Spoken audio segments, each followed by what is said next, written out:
안녕하세요. 주간 전망대입니다. 금융시장의 다양한 이슈를 뉴스보다 핫하게, 리포트보다 쿨하게 짚어보겠습니다.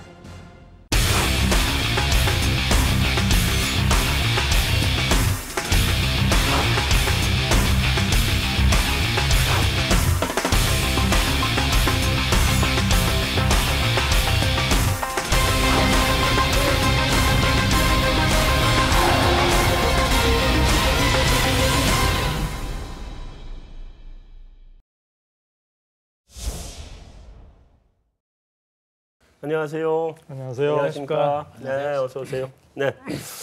자, 6.19 부동산 대책이 나왔습니다. 시장이 너무 과열이 됐다고 생각을 했는지 이번에 하여튼 시장을 좀 안정을 시켜야 되겠다는 생각이 이번 대책에서 나타난 모습인 것 같긴 한데, 자, 그 부동산 6.19 대책을 얘기하기 전에 먼저 대책이 나온다는 얘기는 부동산 가격이 너무 과열이다라는 생각이니까 나오는 거 아니겠어요? 근데 요번에 그 정부가 내놓은 그 보도자료를 저도 처음부터 끝까지 정말 한자도 안 빼놓고 다 읽어봤지만 보도자료에는 부동산 버블 아니다 이러고 써놨어요.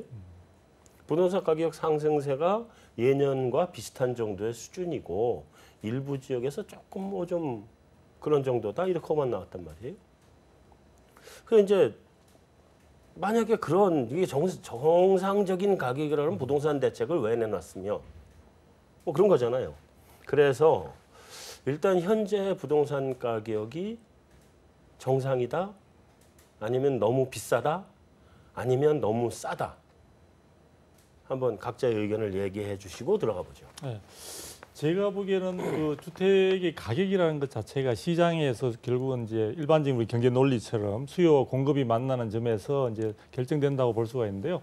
일단 우리 국내 부동산 시장의 경우에는 전체적으로 택지가 제한된 그 가운데에서 사실은 일정 지역에 많은 사람들의 수요가 몰리고 있기 때문에 서울 지역의 같은 경우에 있어서는 주택 가격이 어느 정도 그동안에 낙폭이 컸던 점에 비해서 빠르게 오르긴 했지만 저는 향후에도 상승 가능성이 좀 더 있다 그런 생각을 하고 있는데요. 그 이후로는 사실은 주변에 우리 국내 시장뿐만 아니라 주변의 많은 시장들이 글로벌 금융위기 이후에 상당히 그런 경제적인 어떤 불안감들이 많이 해소되는 과정에서 집값이 굉장히 많이 올랐습니다. 홍콩이나 싱가포르나 타이베이나 도쿄 뭐 등등 해서 그런 수준에 올랐던 것에 비해서는 우리 국내 아직 서울 시내를 이야기하더라도 서울 시내의 주택 가격이 우리가 보기에는 2007, 8년도에 대비해서는 사실 굉장히 많이 오랐다고 느낌이 강하거든요. 그럼에도 불구하고 현재 그 소득 대비해서 가격의 그 비율이나 이런 점들을 본다면은 아직까지도 많은 상승의 여력이 있다.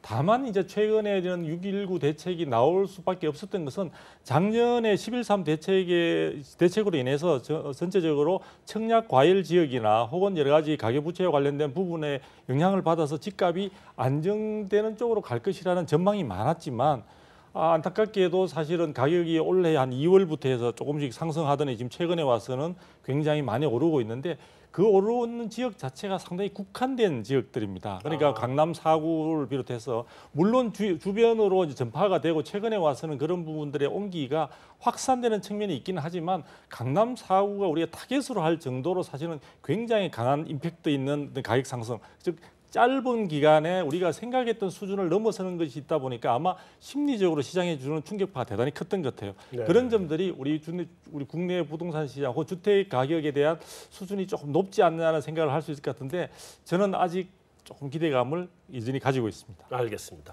김 소장님. 부동산 가격이 샀던 적은 없었던 것 같습니다. 뭐 예전에도 10년 전에도 그랬고요. 20년 전에도 그랬고요. 집값 사다는 얘기는 들어본 적이 없습니다. 그래서 지금 또 비싸다고 이야기하고 있고요. 앞으로 10년 후에도 비싸다고 이야기를 할 텐데요. 제가 보는 관점은 화폐 가치 하락, 물가 상승에 따른 화폐 가치 하락과 서울 같은 경우 특히 그 희소된 택지에 대한 지가 상승이 뒷받침되기 때문에 길게 보면 반드시 오른다. 단 단기적으로는 정책이라든지 뭐 급등락 이게 특히 서울 같은 경우는 2010년에서 12년 사이에 좀 많이 떨어졌어요. 부산이나 지방들은 많이 올랐음에 비해서 서울은 조정이 됐기 때문에 2013, 14년부터 올라서 최근에 좀 많이 오르긴 했지만 그렇게 뭐 버블이 다 많이 올랐다라는 이야기를 할 수는 없고요. 단기간에 좀 급등을 했기 때문에 심리적으로는 좀 부담을 느끼지 않았나. 정부도 그 여론의 그 상승 분위기에 대해서 좀 부담을 느끼지 않았나 싶습니다. 네, 우리 한 교수님. 저는 좀 이제 좀 긍정적인 표현을 주셨으니까 이제 네. 좀 반대 입장을 좀 표현드리면 이렇습니다. 전 세계적으로 지금 말씀 주신 그 경향에 비춰보면 그 버블이 일어났던 나라들의 공통점이 있습니다. 네. 다 집값이 내려갈 이유가 없다. 지금 말씀하신 건 똑같습니다. 그리고 조정이라는 시기가 있던 거를 깜빡 잊고 또 묻히고 이러면서 기득권과 특히 이제 두 분한테 죄송한 말씀이지만 건설산업연구원에 계시고 부동산 연구소시잖아요. 네. 그러니까 저랑은 입장은 좀 다릅니다. 근데 물론 희소성과 유용성과 내재 가치가 있으면 당연히 주택 가격이 오르게 돼 있죠. 인플레이션 경제 기본 이론의 원칙에서 당연히 오르게 있지만 중요한 건 실질 가치에서 봐야겠죠. 그러면 우리가 가계부채의 어떤 증가 속도가 세계 1, 2, 3등을 다투는 쪽에 꼈는데 소득은 그거에 비해서 늘질 않단 말이에요. 그렇다면 현재 대한민국의 주택 가격이 과연 정상적인 소득과 분배를 통해 가지고 어떤 구매력을 가지고 형성된 주택 가격이냐 할 때는 퀘스천이 찍어지죠. 네. 물론 이건 있습니다. 말씀 주신 이제 국지적으로 네. 강남 사고 같은 경우는 희소성이 있습니다. 그래서 당연히 말씀 주신 게 맞지만 전국적으로 볼 때 현상을 돌아다 보면은 사실 박근혜 정부 때 그렇게 이명박 정부 때 이렇게 안정적으로 가고 좀 하향 안정으로 잘 가던 것이 갑자기 웅긴 것은 뭐 뻔하지 않습니까? LTV 다 풀어주고 청약 풀어주고 전매제한 풀어주고 이거는 일종의 어떤 기득권 좀 공부를 많이 하신 분들한테 기회를 주는 효과 플러스 이제 어떤 경제 성장률에 대한 정부의 욕심이 이제 가세한 것인데 그것이 좀 오버하다 보니까 이 언론과 이런 데서 이제 좀 오버됐다는 표현들을 던졌고 이거에 대해서 문재인 정부가 들어와서 안 던질 수가 없죠. 던지고 싶지는 않죠, 속으로는. 그래서 이번에도 대책이 이렇게 좀 미미했다고 저는 판단을 하는데 결론적으로 강남 사고와 뭐 부산이라든지 부산 같은 경우도 PR로 따지면 낮습니다. 네. 낮고 또 울산이라든지 이런 데 보면은 서울의 집값 대비라면 앞으로 오를 여력이 많고 서울은 반대로 강남 4구를 제외한 나머지 지역은 조금 너무 오버플레이를 하지 않았나 저는 그렇게 봐가지고 결론적으로는 뭐 다들 아시면 국지적 양극화 현상들이 계속 전국적으로 앞으로는 계속 벌어질 거다. 그래서 혹시라도 계속 오를 것이다라는 것이 뭐 예를 들어서 동대문구라든지 서울이요, 동대문구라든지 도봉구라든지 또 저기 어디죠, 뭐 창원이라든지 대구라든지 이쪽에 계신 분들은 이 얘기를 들으면 지금 의아하죠. 집값이 지금 계속 내려가고 있는데 1, 2년째 충남 지역도 지금 한 1년째 내려가고 있습니다. 근데 이런 건 기사에 안 나잖아요. 그래서 제가 볼 땐 양쪽을 다 같이 봐줬으면 뭐 그런 좀 말씀을 드릴 수 있겠습니다. 알겠습니다. 제가 다른 사실은 반대 질문이 있긴 한데 네네. 반대 질문을 하기 전에 우리 그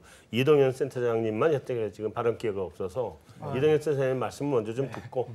네. 네. 저 같은 경우에 지금 상대적으로 저희 그 금융권 특히 은행 같은 경우에는 그런 어떤 공익적인 면도 없지 않아 있거든요. 네. 그러면서 또 시장하고도 밀접합니다. 예. 저 역시 뭐 밖에서는 뭐 여러 언론에서도 시장 전문가라고 많이 알려져 있지만 사실상 어떻게 보면 공공성도 있는데 제가 보기에는 말씀하신 앞에 우리 두 박사님이나 김 소장님 그리고 우리 한 교수님 다 옳으신 말씀이고요. 또 한편은 또 다 틀릴 수도 있습니다. 그러니까 제가 생각하는 어떤 거냐면은 사람마다 틀리지만 일단은 집값이 비싸냐 싸다 이 말을 논하려면은 결국 그 집을 살 수 있는 수요자의 그 상태를 봐야 되거든요. 네. 그게 가장 중요한 결국 심리적이라고 생각합니다. 근데 지금의 어떠한 집값이 비싸다 이렇게 느끼는 거는 결국은 어떻게 단기적인 가격 상승이 문제입니다. 근데 이게 완만하게 상승해 왔다면은 사실 앞서 말씀드렸듯이 물가 상승률을 충분히 반영해서 올라갔다면 당연히 무슨 아파트를 질 때도 결국 건축 자재값 오를 거 아닙니까? 떨어질 수가 없죠. 기본적으로 떨어지면 이상한 거죠. 네. 새 집을 사는데 네. 그렇지만은 이게 과도하게 특히 그 단기적으로 올랐다는 점에서 바로 투기라는 말이 나오는 거거든요. 이거는 박근혜 정부 출범하면서 지역 그러니까 우리 전반적인 경제 상황이 좀 어렵다 보니까 부동산 시장으로 끌어올리려는 측면에서 과도하게 좀 무리해서 어떻게 보면 지금 결과론적으로 보니까 좀 이렇게 금융을 너무 많이 이렇게 풀어주고 또한 어떻게 보면 시장의 투기를 좀 방관한 면이 없지 않아 있습니다. 그런 차원에서 지금 이게 집값이 비싸다고 우리는 생각할 수 있겠고요. 그렇지만 아까 우리 교수님께서도 한 교수님 말씀하셨다시피 사실 이게 집값이 비싸다고 느끼는 건 특히 우리가 서울에 있는 주요 도심부들 그리고 우리가 전통적으로 강남권들, 강남 4구를 비롯해서 뭐 최근에도 마포도 무척 비쌉니다. 네. 강남하고 맞먹고요. 네. 또 강북 지역 최근에 서대문, 그다음에 뭐 우리 아현동, 우리 재개발 지역들도 지금 많이 뛰어 있거든요. 네. 그렇다면 결국은 이게 서울에서도 이게 강남 재건축으로 출발점이 되었지만 결국은 서울 전역으로 확대돼 가는 게 그런 추세입니다. 근데 그게 불과 1, 2년 사이에 또 길게 봐도 3, 4년 내에 올랐다는 게 바로 지금의 대책이 나오게 된 배경이라 보겠고요. 네. 아까 우리 교수님께서 말씀하셨다시피 지방을 가보면 부산 지역 과열한 거 누구누구 다 알고 있거든요. 왜? 그런데 그 앞서는 또 대구가 또 과열됐어요. 네. 또 세종시도 과열이고요. 그래서 이번에 그 이번에 관심 세종시 들어갔죠. 예, 세종 부산 들어갔는데 대구는 빠졌는데 사실 대구도 많이 과열돼 있습니다. 어떻게 보면 부산보다 더 무섭게 올라갔던 지역입니다. 네.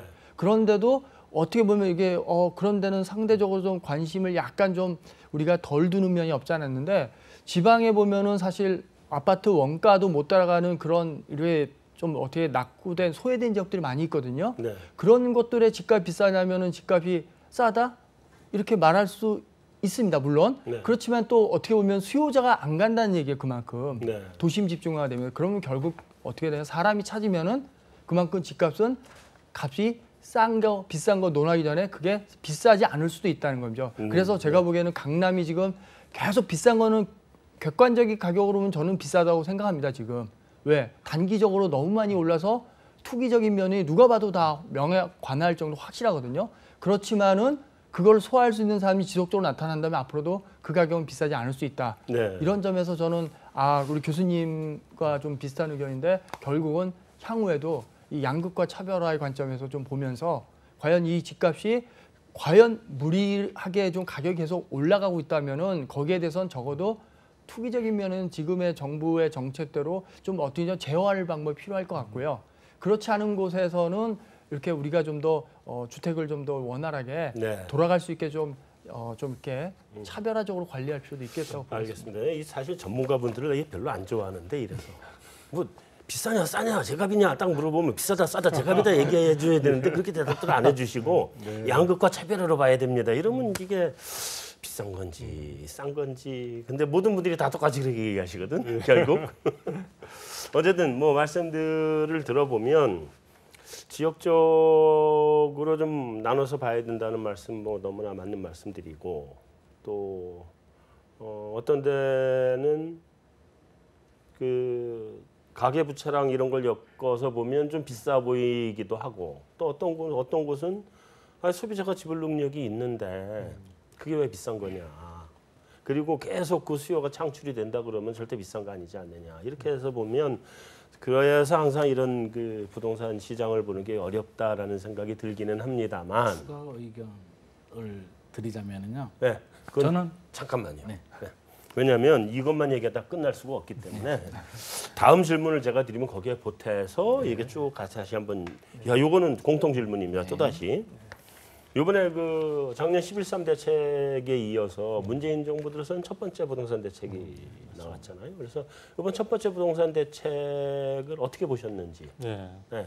그 말씀을 좀 해주시죠. 지금 이번에 이제 그 대책이 생각했던 것보다 좀 새 정부 출범한 지가 한 달 정도밖에 안 지난 상황인데 네. 사실은 충분히 그 장관 임명도 확정적으로 되지 않는 상태에서 나왔다는 건 조금 이런감이 있다는 느낌이 들었고요.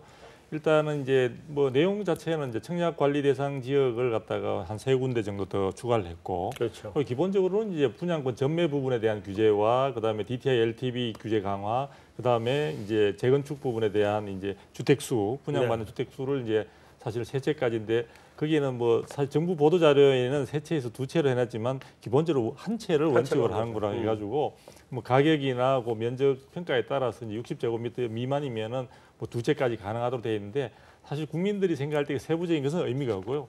그리고 마지막 제가 볼 때는 에필로그 정도로 생각이 드는데요. 이제 앞으로도 계속해서 불법적인 거래 부분에는 수시로 단속을 지속적으로 하겠다. 이런 엄포까지 넣었는데 전체적으로는 내용 자체에 있어서 사실은 11.3 대책의 성격을 많이 이어가는 그런 분위기고 시장에 있어서의 이제 앞에서도 많은 설명을 주셨습니다만 양극화 부분에 있어서 또 가계부채의 증가 등 여러 가지 문제가 있기는 하지만 아직까지 국내 경기 회복에 대한 자신감을 가질 수 있는 상황까지는 아니다 보니까 그런 부분을 염려해서 정말 규제는 하면서도 굉장히 조심스러운 부분들이 지나치게 조심스러워서 과연 이게 뭐 사람들에 따라서는 제대로 된 효과가 있는 정책일까라는 반신반의하시는 분도 있는 것 같아요.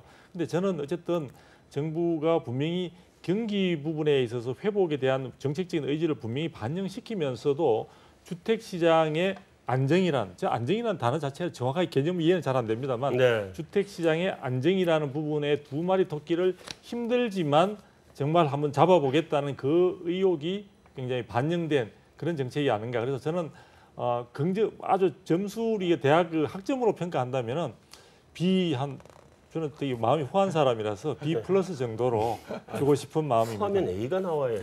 어떻게 B 플러스는 후한 게 아닙니다. 요즘 애들 B 플러스 받으면요 그러신가요? 취직하는데 문제 생겨요.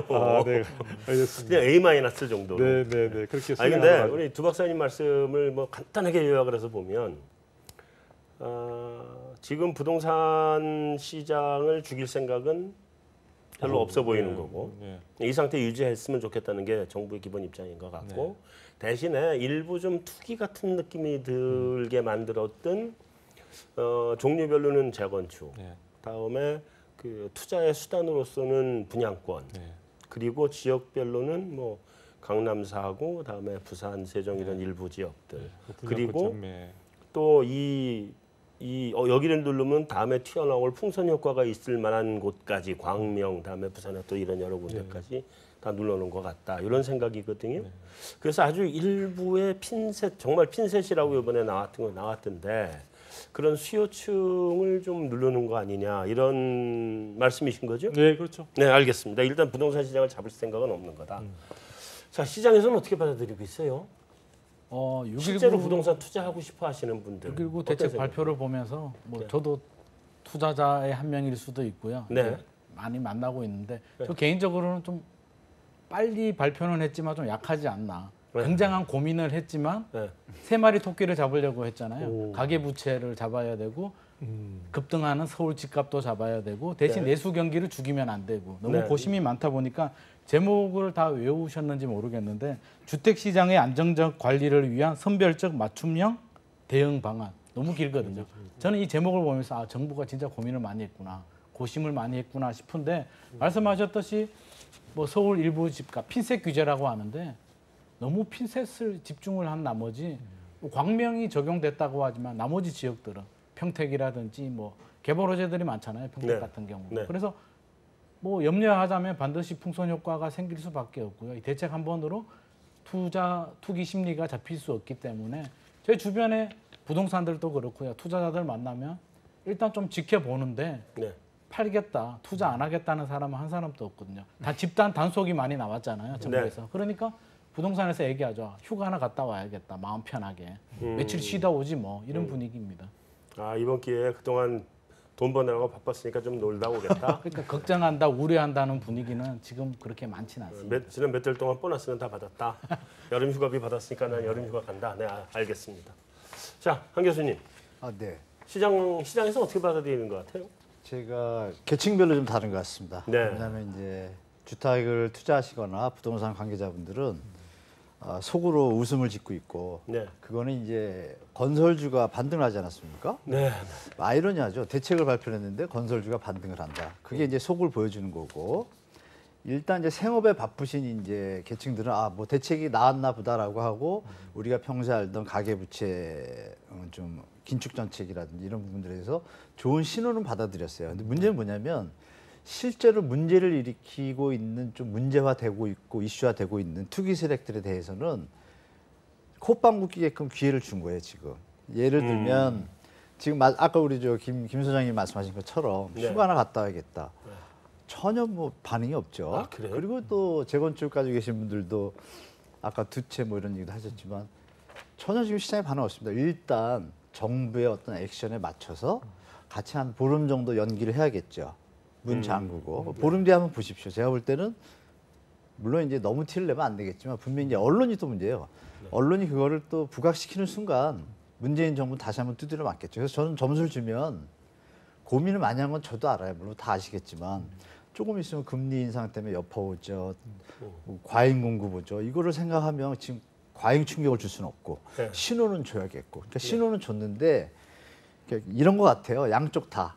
이게 일부 대부분의 서민과 중산층에게는 너무 무리하게 남 따라서 투자하지 마라. 안정적으로 하라 있고 이쪽은 자 시간을 너희들한테 좀 줄 테니 8월달 가계부채 종합관리방안 나오기 전에 빨리빨리 처리할 거 처리하고 빠져나가라 기회를 주는 거를 대놓고 말은 못하잖아요. 못하니까 이렇게 묘하게 안정화를 위한 설명을 이렇게 해놨고 네. 선수들은 제가 볼 때 이제 투기를 하시거나 투자를 하시거나 건설하시나 이런 분들은 정부의 속뜻을 알았죠.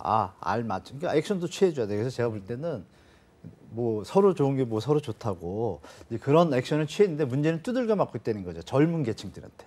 그러니까 이제 기득권과 주택 투자 계층과 생업에 바쁜 40, 50대 분들은 조금 긍정적인 신호로 받아들이고 바쁘시니까. 근데 젊은이들은 요새 뭐 취업 준비도 힘든 데다가 공부를 요새 많이 하거든요. 인터넷 때문에. 네. 지금 젊은이들의 공통된 의견이 그거예요. 대책 없는 대책. 이 친구들이 벌써 DTI나 뭐 LTV 이런 거 다 도사가 됐고요. 네. 기득권에 대해서 거부감이 있기 때문에 서로 정보 교환을 해요. 그래서 제가 좀 강의를 하다 보니까 또 제가 좀 미안할 정도예요. 너무 질문이 강하니까 네. 뭐 이래가지고 잡힙니까? 안 잡히죠, 당연히. 그래서 제가 볼 때는 학점으로 주자면은 젊은 층이 볼 때는 D 플러스나 F인데 기득권이 볼 때는 아까 말씀하신 B 플러. 그래서 양면성이 존재한다. 그래서 이거를 정부가 이제 이런 얘기는 던졌잖아요. 시장을 봐가면서 추가적인 대책을 하겠다라는 시그널을 미리 박아놨어요. 그래서 네. 제가 볼 때는 서로 한 2, 3개월 안에 서로 중화하면서 가면 우리 경제에 도움이 되는 거를 이제 정부가 알다 보니까 고심 끝에 던진 것 같은데 뭐 미운 손가락도 있고 이쁜 손가락도 있잖아요. 그래서 제가 볼 때는 그러면은 다 함께 같이 동시에 봐야지 한쪽으로 보시면 좀 안 될 것 같습니다. 알겠습니다. 자, 우리 이 센터장님, 시장에서는 수요자들은 어떻게 받아들여요? 아무래도 일단은- 실수요자들을 만나실 거 아니겠어요? 네. 수요자, 뭐 실수요자도 있고 뭐 투자자도 있고 있겠습니다만. 네네. 수요자들 아무래도 제 생각은 그렇습니다. 이게 지금의 문재인 정부에서 처음 공식적으로 나온 그런 부동산 대책인데 어찌 됐든 간에 지금의 정부의 의지는 확고한 것 같아요. 이 문재인 정부의 출범 의지 자체가 서민의 주거 안정을 내세웠거든요.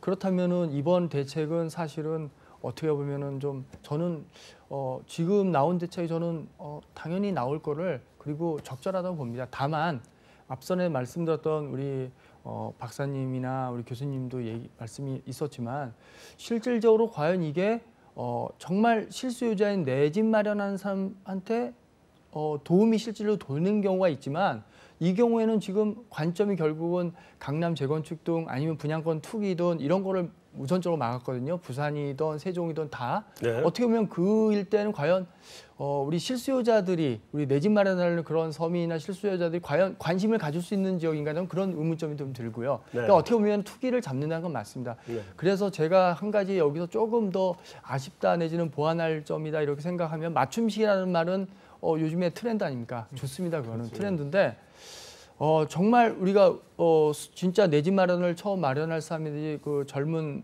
신혼부부 포함해서 그 서민들의 평생 가서 집 한 채를 마련하고 싶은 사람들이 이번 대책으로 해서 약간 아쉬운 거는 그 기준을 5억 원이라든지 이런 가이드라인을 정했어요. 근데 사실 서울에서 좀 쓸만한 게 20평형대 구해도 마포만 해도 6, 7억 다 넘습니다.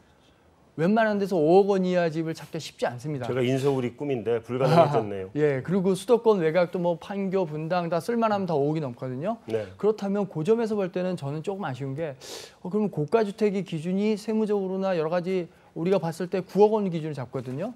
그렇다면은 그 사이에도 뭔가 이 내 집 마련할 수 있는 실수요자한테는 좀 숨을 좀 트이게 할 수 있어야 되지 않나. 딱 이게 가격이나 뭐 한돌 저면 실질적으로 가장 혜택을 많이 받을 서울 시민의 상당수가 5억에서 9억 사이가 들어갈 텐데 그 부분에 대해서는 실제 수요자한테 좀 더 보완책으로 좀 이렇게 좀 풀어줄 필요가 있겠고요. 반대로 9억 원 이하 또는 주택을 가지고 갭 투자란 말이 유행할 정도로 결국은 집이 있는 사람이 또 투자를 해서 서너 채를 막 갭 투자 가지고 있는 사람들한테는 좀 더 확실하게 좀 더 강한 정책이 나올 필요도 있습니다. 그 점에서는 저는 근데 이번에 갭 투자는 사실은 네. 잡을 방법이 없는 투자잖아요. 그 얘기는 뭐냐면요. 갭 투자를 잡을 방법이 없는 게 아니라 사실은 그거를 잡으려면은 결국은 단순하게 그 분양권 그것도 맞지만은 그거에 대해서 디테일하게 여러 가지 그 말씀드렸지만 결국은 투기를 목적으로 하는 사람과 투자를 실수요자를 좀 구분할 필요가 있는데요. 그 부분을 좀 더 잡아 들어갈 것 같아요. 그러니까 예를 들어서 집이 있는 사람이 두 채, 세 채, 네 채를 사고 팔 그런 기록이 다 나오거든요. 근데 찾으면. 그거를 못하게 할 방법은 없잖아요. 보유세로 어떻게 잡든지 하는 방법이지. 그렇죠. 예, 그렇죠. 아니면 가격을 안정시켜서 갭 투자 기회를 없애든지 해야지 전세 끼고 사는 거를 어떤 형태로 그래서 못하게 지금 하나요? 추가적으로 지금 결국은 나올 게 보유세 부분이 나올 겁니다. 보유세는 나오기로 예, 했고요. 예, 나오기로 네. 해서 세금 부분이 나올 거고 양도세 얘기도 분명히 나올 거고요. 예, 예. 예, 그런 부분에뿐만 아니라 뭐 금융에 대해서도 예를 들어서 뭐 잡을 수 없다고 하지만 그렇게 많이 거론한 사람들이 또 과도한 또 가계부채를 활용하거든요. 그 부분에 대해서 좀 더 강하게 근데 저는 지금 이야기를 하다 보니까 사실 이제 갭 투자 이야기가 나오면서 좀 이런 부분이 많이 두드러지는데 투자라는 것은 자기가 위험성을 안고 수익을 창출하기 위해서 이제 하는 선택의 결정이 아닙니까? 그렇죠. 그런데 네. 사실 갭 투자 같은 경우도 갭 투자를 부정적으로 볼 이유는 아무것도 없다고 생각하거든요. 갭 투자라는 게 사실 성공적인 수익을 얻으려면은 결국은 자산 가치 증가인 주택 가격의 상승과 그다음에 전세 가격도 올라가야만이 리스크를 안지 않고 자기가 필요 비용이나 이런 것들을 차액을 또 예를 들어 금융기관을 빌리더라도 부담을 가지지 않고 수익을 남기게 되는데 네. 사실 그 부분이 항상 집값과 전세값이 계속해서 동반해서 상승할 것이냐 여부는 앞으로 일이기 때문에 사실 확정은 누구도 확정할 수 없는 거고 그러한 자기가 충분한 자산을 가지고 금융자산을 가지고 있지 못한 가운데 사실은 투자는 하고 싶고 수익을 올리고 싶을 때 저는 상당히 긍정적 레버리지를 이용한 아니, 긍정적인 저는 그게 투자 아닌 방법이라고 게 생각하는데 그게 말이 갭 투자란 말 용어 자체가 네. 없었던 말이 이제 생긴 거 아닙니까? 그 말은 뭐냐면 지금 같은 투기 분야에서 나오는 이야기거든요. 그 왜냐면 갭 투자란 말 자체는 결국은 내가 목적이 실수요자는 분명히 아닙니다. 말씀하신 대로 실수요자는 아니죠. 그렇죠. 예, 예. 그럼 실수요자가 아닌데 좋게 표현하면은 내가 하면 투자라고 하고 남이 하면 투기라고 하듯이 엄연히 투기입니다. 그거 누가 봐도 아니, 근데 부동산으로 시세 차익을 너무 보려는 의도가 있는데 그게 문제는 뭐냐면 과도한 대출 내지는 그런 레버리지를 활용하는 거거든요.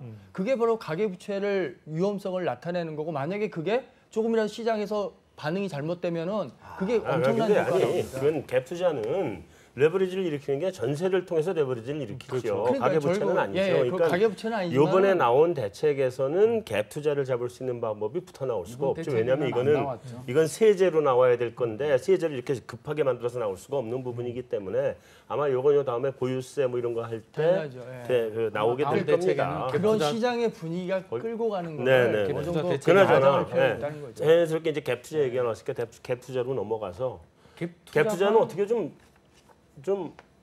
움츠러들겠어요?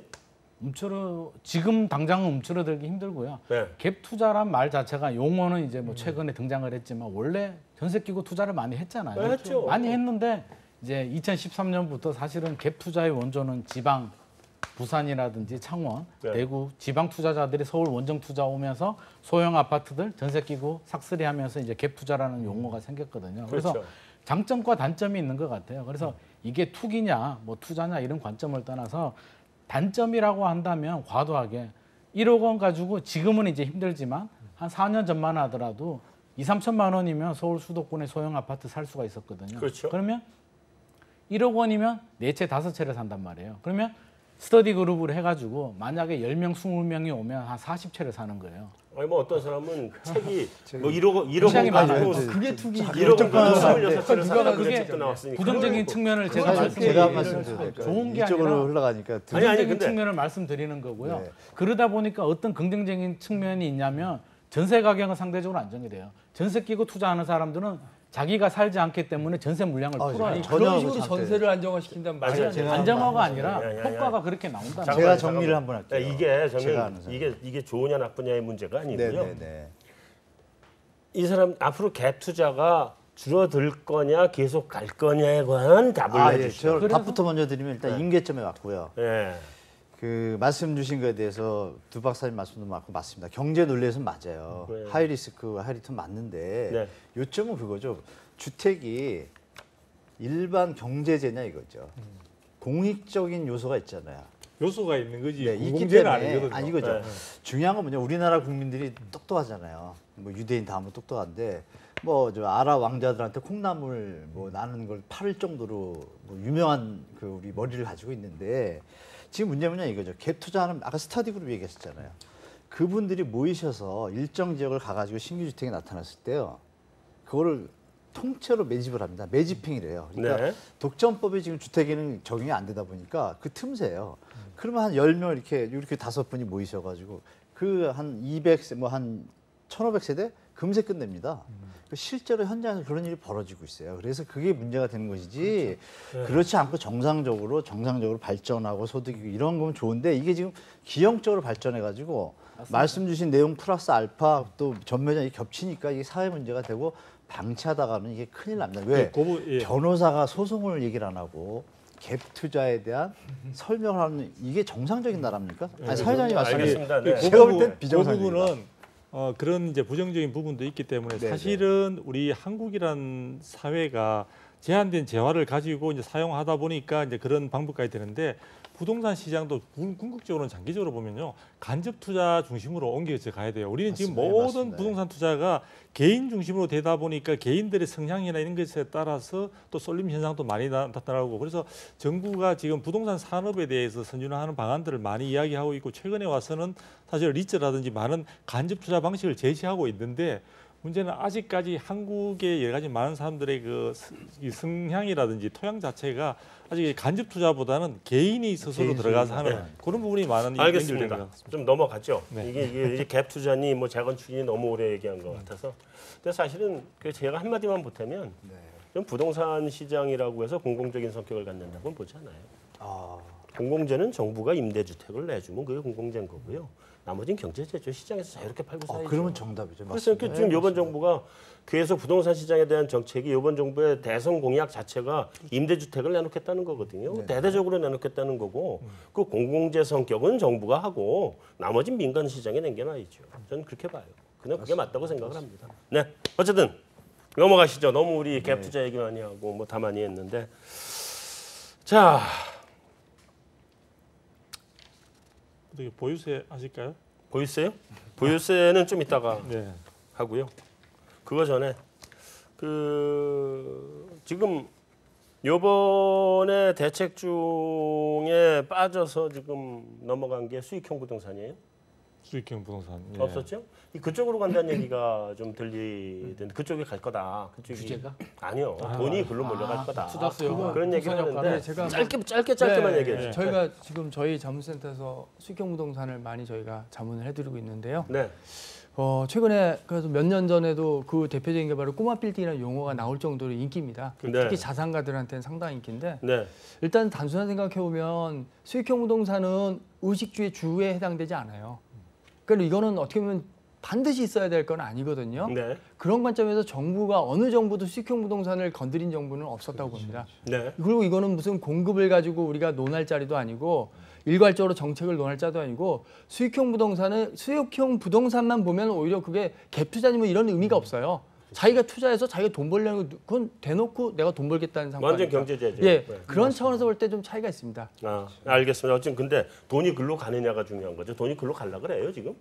원래 가고 있었고요. 가고 있어요. 이번 대책만으로 가는 게 아니라 알겠습니다. 대부분 세대들이 늘어나면서 가고 있었고 원래 풍선 인기가 효과가 있었다. 제 생각에는 네, 저는 여기서 조금 보태고 싶은 거는 일단 지금 시중에 돈이 많으니까 그쪽으로 가는 건 좋은데 사실 경기 회복이 확실치 않은 상태에서 약간 불안하고 네. 대신 그 가는 중에 지금 먼저 이게 선봉장으로 선 게 오피스텔이더라고요. 근데 오피스텔은 우리나라에서 기형적으로 있는 모습인데 이쪽으로 가는 부분에 대해서는 주거용으로도 많이 사용되기 때문에 제가 볼 때 좀 포함이 됐었더라면 하는 아쉬움이 있습니다. 자, 다음 넘어가서 네. 8월 달에 가계부채 종합대책 나온다 그랬잖아요. 예, 예. 가계부채 종합대책에 그 데트 서비스 레이쇼 DSR 들어가요? 네. DSR 들어가는지 여부는 아직까지도 사실은 굉장히 논란이 많을 것 논란이 같은데? 많기 때문에 네. 제가 보기에는 어느 정도 들어갈 가능성에 대해서 이렇게 들어갈 것처럼 얘기를 하면서 시장의 반응을 보고 있는 것 같아요. 무슨 얘기냐면은 DSR 자체가 본래는 이제 2019년도에 도입되는 걸 아마 예정을 하고 있었던 것 같고요. 네. 지금 시장 상황에서 DTI나 LTV 강화 정도로서 충분히 가계부채에 대한 문제가 충분한 대책이 되지 못한다. 왜냐하면 작년에 사실은 8월 25일 날 가계부채 관리 방안이 나왔음에도 불구하고 지금 충분한 효과를 달성하지 못하고 있으니까 네. 그래서 그 부분에 대한 검토를 하면 조기 도입 여부를 검토를 하고 있는 것 같은데 아직 입장 정리는 확정이 도입 여부에 대한 결정은 아직 못한 것 같고요. 네. 제가 알고 있기로는 그 국민은행에서 이미 좀 시범 실시를 하고 있는 것으로 알고 있습니다. 되게 룰을 갖다가 조금 완만하게 해가지고 네. 그래서 그런 부분들에 대한 성과를 갖다 다 감안해가지고 판단을 할 것으로 그렇게 전망이 되고 있습니다. 아직까지 결정은 정부 자체 내에서도 확실하게 확정된 것은 아니다. 네. 이렇게까지 말씀드릴 수 있을 것 같습니다. 자, 다음에 그러면은 8월달에 투기과열지구 지정돼요? 그 부분도 저한테 그건 물으시는 시장을 건데 봐야죠. 시장을 봐가면서 근데 그렇죠. 제가 볼 때는 투기과열지구를 지정하는 것보다 먼저 선행될 수 있는 부분이 저는 한국은행에서 이번 대책 부분에 대한 우리가 지금 정부 대책이 가계부채 대책하고 부동산 대책하고 이게 막 혼재되어 있는데 그러다 보니까 한국은행에서 오히려 지금 시장 상황에 대한 이번에 6.19 대책에 대한 효과가 없다 이럴 때는 지금 미국의 금리 상승이 또 하반기에 될 가능성도 있기 때문에 오히려 지금 같은 수준에서 먼저 대응한다는 차원에서 금리를 오히려 먼저 올릴 수 있다. 인상시키고 그럼에도 안 될 경우에는 정말 극단적인 수준으로 나가는 투기과열지구가 검토되지 않을까. 투기과열지구는 지금 정부 내에서도 이걸 갖다가 오히려 제가 정책에 대한 어떤 지원하는 입장에서 지정을 하고 그런 시행령이나 이런 쪽에서 다음에도 정책심의위원회에서 해제를 갖다 손쉽게 또 상황이 변화가 있으면 하면 되지 않냐라고 할 정도인데도 정부에서는 상당히 그것이 줄 시장에 대한 충격 때문에 망설이고 있습니다. 그렇죠? 네. 자, 그러면 이제 또 한 가지만 더 여쭤보겠습니다. 네. 이번에 보유세 세제를 갖다가 네. 완전 뒤집어 놓을 것 같은데, 네. 그죠? 그러니까 그 보유세가 한 0.8% 되는 걸 1%까지 올린다 그러면은 실제적으로 우리가 내는 세금은 한 25% 정도 증가하는 효과가 나오지 않겠어요? 네. 그러니까 뭐 일각에서는 집값의 1%인 줄 알고 네. 집값이 10억이면은 오해가 있습니다. 1천만 원 내는 거냐 뭐 이런 얘기들만 나오던데 그건 네. 아닌 거 그건 아닙니다. 예. 아니잖아요. 지금 내고 있는 데서 한 25% 정도 더 올라가면 될 것 같은데 네. 이거에 아까 그 얘기하시던 우리 이동현 센터장님의 연분이 얘기하시던 다주택자들에 대한 제재 방안이 네.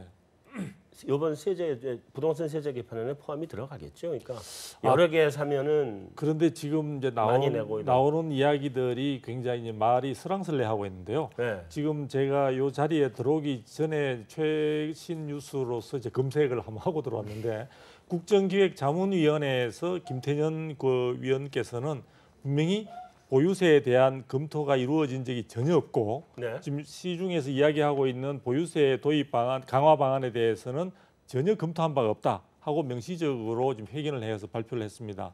발표를 했기 때문에 지금 시장 내에서도 도입이 된다 안 된다 부분에 대해서 아직까지 확정적으로 정부가 했다고 이야기하기는 어렵고요. 대통령께서도 선거 과정에서 보유세 강화 방안을 이야기했지만 사실은 대통령 선거일 이후에 그 이야기는 사실은 언론에서 사라져버린 상태로 있습니다. 한 달 전에 예. 그래서 그 부분에 대해서 사실 정책 도입 부분은 아직까지 정부 내에서조차도 정리가 안 된 것 같은데 만일에 이제 하는 부분에 있어서는 만약에 도입을 한다면 조금 좀 검토를 갖다 좀 넓은 시야를 가지고 계시면 좋겠다는 생각이 드는 게요.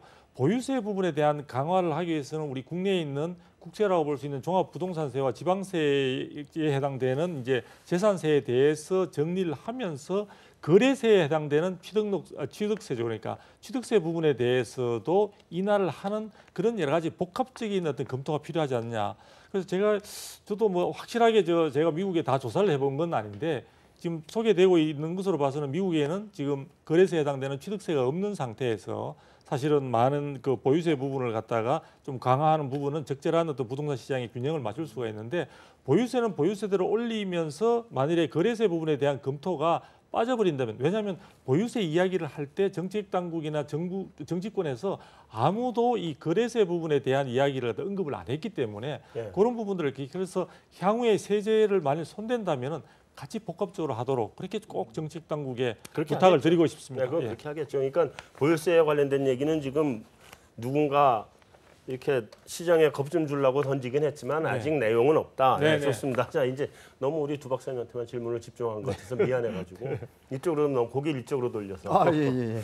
이번 대책에서 보면 몇 가지가 좀 사실 빠졌어요. 하나는 그 취약 취약계층에 대한 뭐 전월세 상한제라든지 뭐 이런 취약계층의 보호 뭐 이런 부분들이 좀 빠진 것 같고 하나는.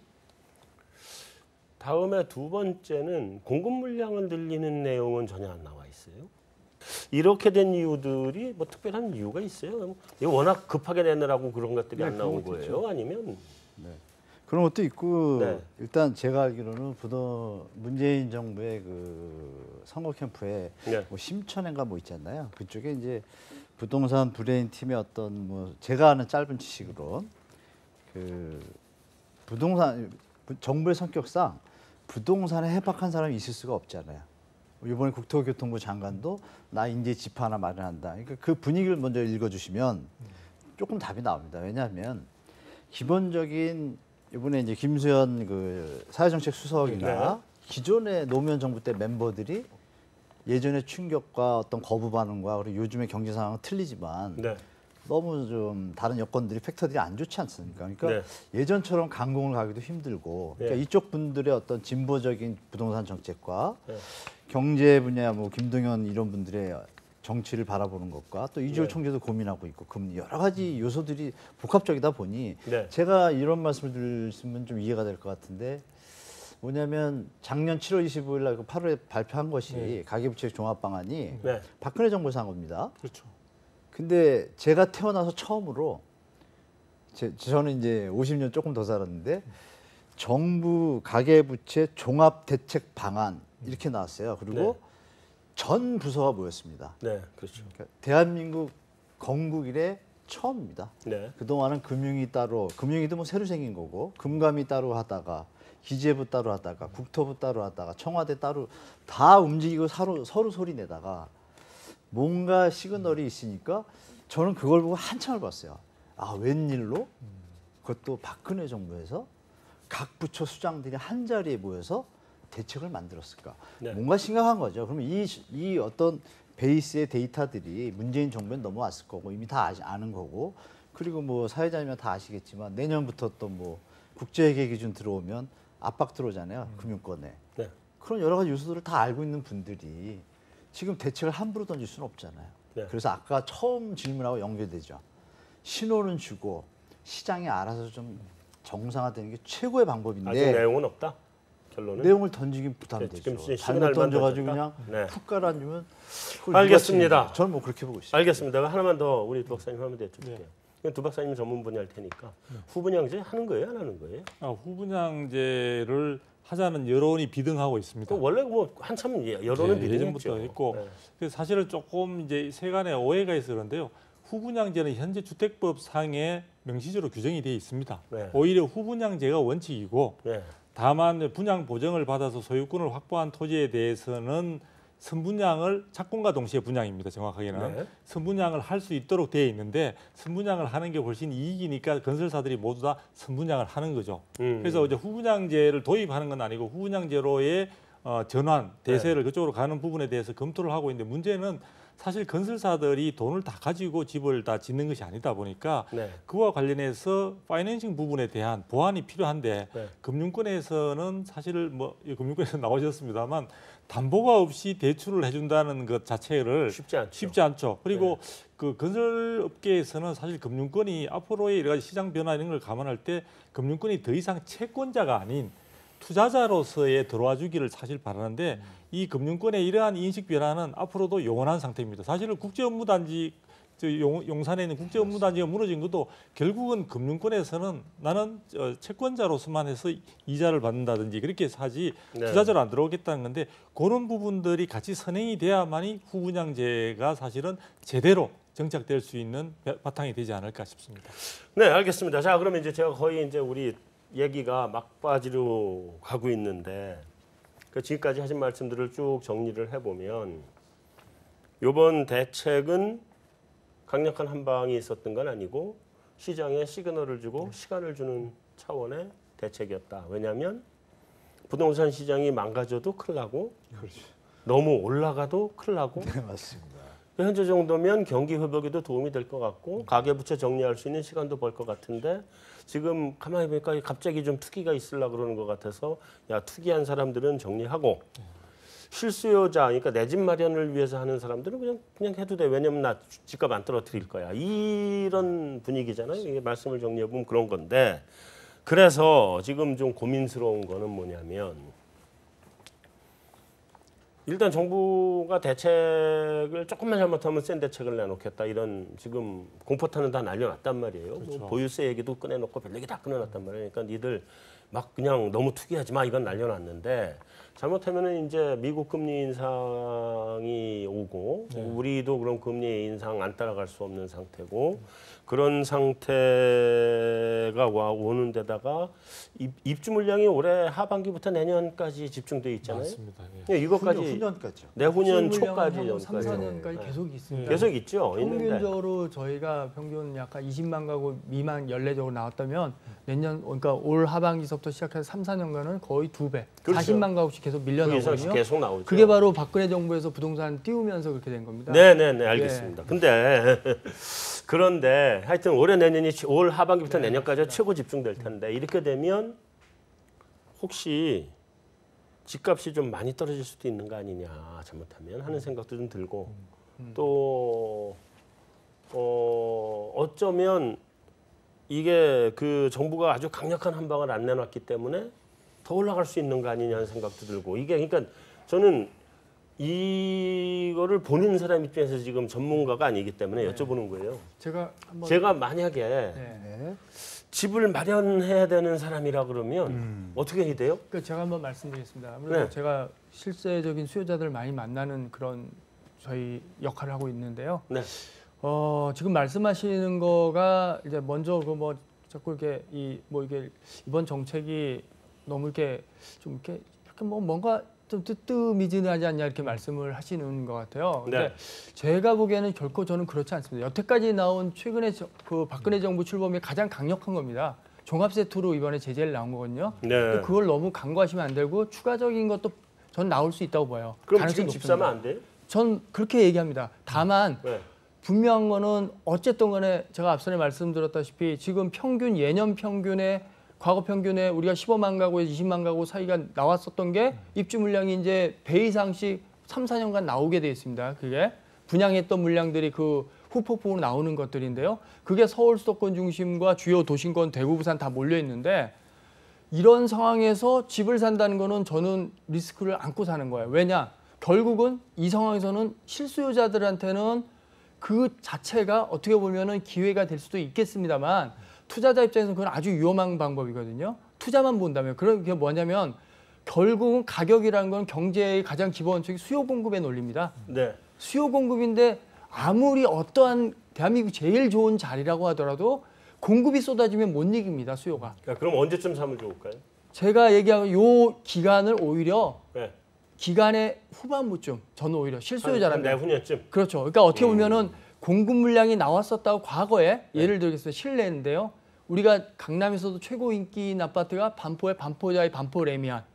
잠실 1, 2, 3, 4단지 공통점이 있습니다. 뭐냐? 그 전에 가격이 엄청 좋았다가 입주 시점에 물론 여러 가지 뭐 복합적인 경기 상황은 맞물렸지만 입주 시점에 바로 분양가 이하로 내려간 적이 있었다는 거죠. 네. 그런데 그네들이 곧 전세가 한 번 도는 턴이 2년이거든요, 평균. 그 시점에 다시 다 가격 이상은 다시 상승했습니다. 그 말은 뭐냐면 입주 물량이라는 거는 분명히 단기적인 그 시장 가격 영향 분명히 줍니다. 크게. 근데 그때 주는 거기 때문에 결국은 투자자들은, 투기자들은 알겠습니다. 그때 데미지가 올 거지만 네. 실수요자들은 그때 시점에서 네, 한번 알겠습니다. 적극적 검토도 괜찮아요. 제가 이거 좀 부원하면 이렇습니다. 예, 부연해 주시는데요. 우리 짧게 가야 사장님 됩니다. 어느 시간이 쪽에 별로 없어요. 집을 사신다면이라는 가정인가요? 아니 그거는 좀 이따 다시 여쭤볼 거고. 아, 예. 그러니까 저는 전체적으로 총량적으로 놓고 총량적으로요. 볼 때. 이렇게 언제쯤이 보겠습니다. 시점이라고 보세요? 이제 질문에 이제 명확성이 약하다고 좀 말씀드리고 싶고 왜냐하면 자기가 이렇게 말씀드릴게요. 자기가 대출을 받던 집을 사던 그 집에서 안정성을 추구하면서 기회비용으로서 네. 뭐 이쁜 애기도 있고 이런 데서 행복을 느끼고 기를 받아서 바깥에서 사업을 해서 돈을 더 벌 수 있다. 네. 그러면 지금 아무 때나 사는 거죠. 이거 아이, 부동산 상관없죠. 다 두 그거는 번째 알고 있고요. 네. 다 아는 사실인데 안 하죠. 왜? 네. 이렇게 언론과 이런 전문가들이 표현을 안 해주니까 네. 무조건 뒤에 사라니까 살려다가도 뒤에 사야 되나? 뭐 이런 오류가 발생하고 네. 대출이 많아가지고 가만히 보니까 투자 세력과 뭐 이런 갭 이런 얘기 듣고 하는 분들은 절대 사면 안 되고 지금 말씀 주신 대로 서울은 강남 4구는 입주 물량이 매년 2만에서 3만이 안 되고 멸시 물량이 지금 올해는 6만이에요. 네. 그럼 당연히 말씀 주신 대로 수요 공급으로 계속 오르죠. 적정 가격이 될 수도 있고 말씀하신 게 똑같아요. 사는 사람이 있으면 적당한 가격이죠. 네. 문제는 이제 2020년, 21년이죠. 네. 그때 강남도 좀 많이 나와요. 그러니까 좀 네. 그거를 조정해서 사시면 되고 다른 지역은 아까 제가 말씀드린 대로 사시면 될 것 같습니다. 알겠습니다. 저는 좀 다른 관점에서 왜냐하면 말씀을 드리고 제가 싶어요. 지금 제 질문을 다시 한번 할게요. 전 수요자 입장에서는 아까 우리 분장실에도 분장실 토크를 했지만 아니 이게 좀 빠질까 하고 기다렸는데 계속 가버리더란 말이죠. 그래서 안 되겠다, 더는 좀 안 되겠다, 좀 올라가서 잡았단 말이에요. 잡으면 잡은 사람 못 산 사람은 못 사는 사람대로 더 가나 걱정이고 잡은 사람은 혹시 내가 제일 비싸게 산 거 아니야 지금 그 걱정이란 말이에요. 그러니까 이런 이 집을 사야 되는 사람의 입장에서 그러면 도대체 언제 사면 언제 안 사면 내가 후회를 안 할 것이고 언제 사면 또 후회를 안 할 것이냐. 제가 잠깐만 여기 그다음 부동산은 사도 고민 안 사도 고민이거든요. 정답입니다. 대한민국에서 맞습니다. 무주택자가 제일 불안하고요. 그다음에 집이 있는 사람이 두 번째로 불안하고. 그럼 다 불안하네. 다 불안하죠. 항상 불안하죠. 떨어질까 봐. 똑같은 그래서 생각. 저는 네. 투자의 결과는 지금이 아니라 네. 시간이 해결해 준다. 5년, 10년이 지나서도 해결이 안 되는 곳은 안 되는 곳이고 네. 강남 불패 아니에요. 강남도 떨어집니다. 그렇죠. 내년이 될지 3년 후가 될지 5년 후가 될지 떨어지는데 네. 회복될 때는 강남은 회복되더라는 거죠. 네. 아까 레미안 퍼스티지 말씀하셨는데요. 입주 물량이 쏟아지면 물량 앞에 장사가 없는데 그때 아까 말씀하셨죠. 미국 금융위기가 나왔어요.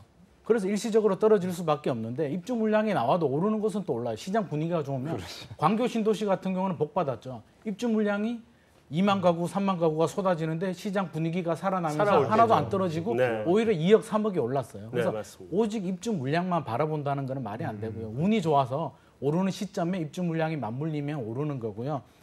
그 언제 떨어지냐라고 하는데 제 손님 중에 그런 분들이 있어요. 지금 집 팔아서 현금 보유하고 2, 3년 후에 집값 떨어지면 사야지. 저는 얘기합니다. 선생님 절대 못 삽니다. 왜? 지금 또 불안해서 투자 못 하는데 3년 후에 집값 떨어지면 어떻게 투자합니까? 네. 떨어지는 칼날 잡는 사람 없습니다. 한번 떨어지면 서울 또 3년, 4년 떨어지죠. 기다린다면 언제 떨어질지는 모르겠지만 보통 패턴을 보면 규제가 나오고 규제가 누적 반복이 될 때까지 1, 2년 또는 2, 3년간 규제가 나온 다음에 떨어진단 알겠습니다. 말이에요. 정확하게. 그러면 정확하게 보자면 떨어지고 3년 가면 5년, 6년 기다려야 된다는 이야기죠. 정확한 타이밍을 다음 질문 넘어가겠습니다. 네. 죄송합니다. 짧게만 네, 짧게 얘기하세요. 말씀드립니다. 지금 말씀하시는 거는 뭐 수요가 입주 물량이 나와도 그거를 커버할 수 있는 수요들이 대기 수요가 있으면 맞는 말씀이고요. 네. 그렇지만 서울 외곽의 수도권 외곽 지역들이 대규모 신도시구 많이 쏟아졌거든요. 네. 거기에는 약이 없습니다. 입주 네, 물량이. 네, 알겠습니다. 네, 그 말씀은 알겠고요. 자, 이제 다 마지막 질문입니다. 이게 사실은 만약에 지금 이 순간에 제가 돈 들고 뭘 사야 된다 그러면 어떤 데를 봐야 될 것 같아요? 어떤 물건, 어떤 목적이 데? 뭐냐가 중요하죠. 그러니까 어떤 물건? 투자? 그러니까 집을 사든지 월세를 받는 종류 거. 안 아니면 가리고 수익형 마찬가지. 부동산을 하든지 부동산 뭘 종류가 하든지 상관없습니다. 만약에 내가 투자자라 돈은 그러면 많고. 실수요자라 그러면 어떤 데 가서 집을 사는 무주택자라면 지금이라도 집을 사야 되고 아까 한 교수님 그렇죠. 말씀하셨듯이 우리 가족이 행복하게 살아야 되니까 네, 무주택은 그렇죠, 우리나라에서 집 한 채는 보험이 있어야 되니까 해야 되고요. 네. 그다음 여유 자금이 있다면 본인 상황에 맞춰서 예를 들어서 자금이 한 10억 있다. 근데 집이 있다라고 하면 꼬마 빌딩을 사도 좋은 거고요. 꼬마 빌딩은 한 50억까지 가는 거 아닌가요? 10억에서 50억. 서울이라면 10억으로도 한 살수 40억, 있나요? 50억이지만 서울을 벗어나면 뭐 10억대로 아, 네, 충분히 알겠습니다. 살 수 있는 거고요. 네. 그래서 자기 상황에 맞춰서 투자를 하는 거고 갭 투자 많이 이야기하는데 저도 갭 투자 10채씩 하는 거 절대 반대거든요. 그거는 나중에 물리는 게 왜 물리냐면 한 번은 돈을 벌어요. 한 번 텀 하는데 한 번 재미 본 사람들은 못 빠져나와요. 네. 그래서 결국에는 문제가 된다. 알겠습니다. 주의가 필요하다는 거죠. 아까 그 질문 제 질문에 거꾸로 반론을 하신 바로 그 질문이 지금 나가는 건데 아, 제가 예, 두 번 예. 갈라서 하려고 아까 질문을 안 아, 드렸던 예, 거예요. 예. 어디에 어떤 걸 사면 좋아요? 돈이 있다? 저는 개인적으로 말씀 돈이 좀 있으시다. 그럼 금액별로 다르겠지만 많지는 않지만 뭐. 얼마 갖고 계신데 사회가 별로 없습니다. 대충 그냥 저는 집에 돈이 없습니다. 근데 그러니까 뭐 투자하고 아까 싶은 말씀하신 사람은- 갭 투자를 한다면 1억으로도 열채를 할 수가 있는 거고요. 네, 네. 그래서 그런 거는 이제 뭐 개발 지역, 호재 지역에 가시면 되고 네. 자족도시라 그러죠, 일종. 네. 그쪽에 이제 투자하시면 될 거고 제가 아, 볼 때. 자격도시 쪽으로. 네, 그쪽은 이제 수요가 기본적으로 받쳐주니까 이제 네. 배드 도시는 좀 조심하셔야 될 것 아, 같고 알겠습니다.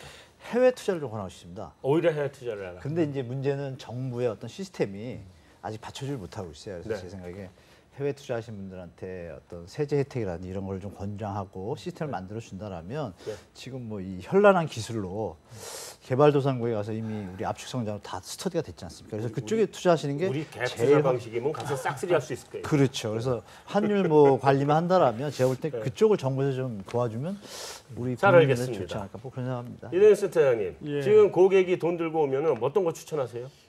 말씀드려 저는 두 가지로 나눌 수 있는데요. 하나는 자산가들과 일반 그 비자산가로 구분하겠습니다. 네, 네. 예, 자산가라면 저는 개인적으로 생각하기에 결국은 기본적으로 집 한 채씩 있는 분들 아닙니까? 이게 그럼- 여러 채가 있을 예, 수도 그러면 있어요. 뭐 여러 채라면 저는 뭐 그거는 뭐 한 채만 있어도 된다고 생각합니다. 집은 네. 의식주의 주기 때문에 결국은 수익형 부동산을 가는 게 맞고요. 네. 그 중에 자산가라면은 이렇게 꼬마 빌딩처럼 상가 빌딩 도심에 거기에 대해서 왜 거기에는 임대 수익과 나중에 현재 어찌됐든 간에 전반적인 부동산으로서 가격 상승을 기대할 수 있는 면이 없지 않아 있고요. 네. 단지 이제 자산적인 면이 좀 부담이 될 수 있어요. 네. 그래서 그 부분에 있어서 어떤 상권의 안정성 이런 걸 좀 충분히 봐야 될 필요는 있겠고요. 네. 반대로 비자산가라면 지금 상황에서 결국 우리가 일례로 한 5억 원 미만이다. 보통 네. 대중들이 3억 원, 5억 원이다 이러면 사실 투자할 것이 마땅치는 않지만 상가를 사려도 요즘에 10억 다 됩니다. 그렇죠. 그래서 결국 투자를 저는 개인적으로 서울 도심권에 60제곱미터 전용 이하의 그 소형 아파트를 권하고 싶습니다.